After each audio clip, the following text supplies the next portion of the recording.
किसी श्रीमान जमींदार के महल के पास एक गरीब अनाथ विधवा की झोंपड़ी थी।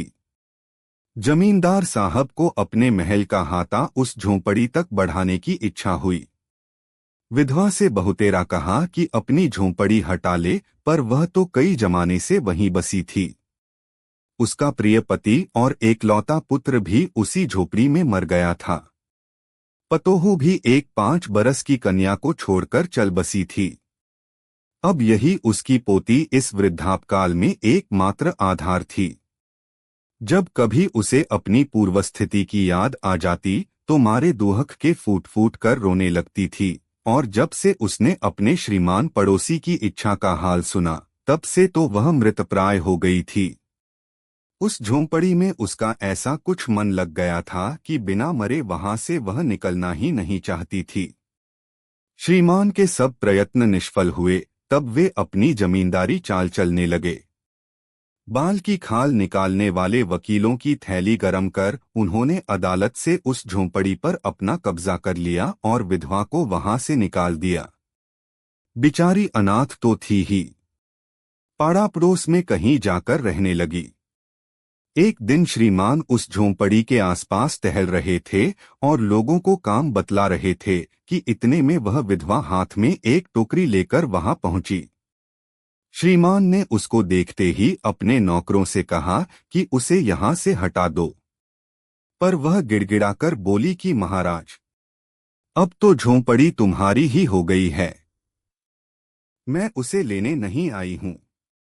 महाराज क्षमा करें, तो एक विनती है। जमींदार साहब के सिर हिलाने पर उसने कहा कि जब से यह झोंपड़ी छूटी है, तब से पोती ने खाना पीना छोड़ दिया है। मैंने बहुत कुछ समझाया, पर एक नहीं मानती। कहा करती है कि अपने घर चल, वहीं रोटी खाऊंगी। अब मैंने सोचा है कि इस झोंपड़ी में से एक टोकरी भर मिट्टी लेकर उसी का चूल्हा बनाकर रोटी पकाऊंगी। इससे भरोसा है कि वह रोटी खाने लगेगी।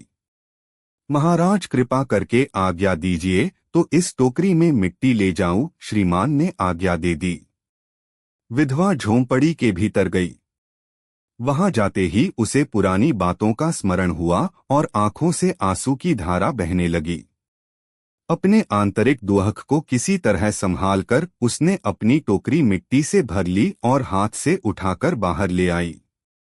फिर हाथ जोड़कर श्रीमान से प्रार्थना करने लगी कि महाराज कृपा करके इस टोकरी को जरा हाथ लगाएं, जिससे कि मैं उसे अपने सिर पर धर लूं। जमींदार साहब पहले तो बहुत नाराज है, पर जब वह बार बार हाथ जोड़ने लगी और पैरों पर गिरने लगी तो उनके भी मन में कुछ दया आ गई।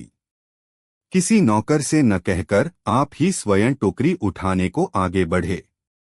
ज्यों ही टोकरी को हाथ लगाकर ऊपर उठाने लगे, त्यों ही देखा कि यह काम उनकी शक्ति से बाहर है।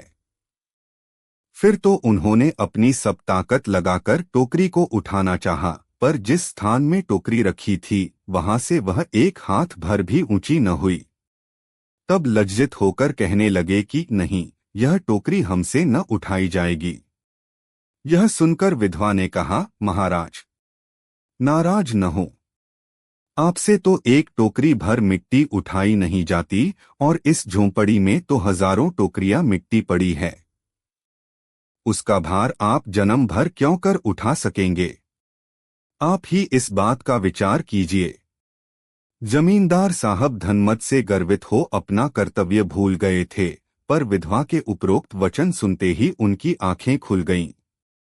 कृतकर्म का पश्चाताप कर उन्होंने विधवा से क्षमा मांगी और उसकी झोंपड़ी वापस दे दी।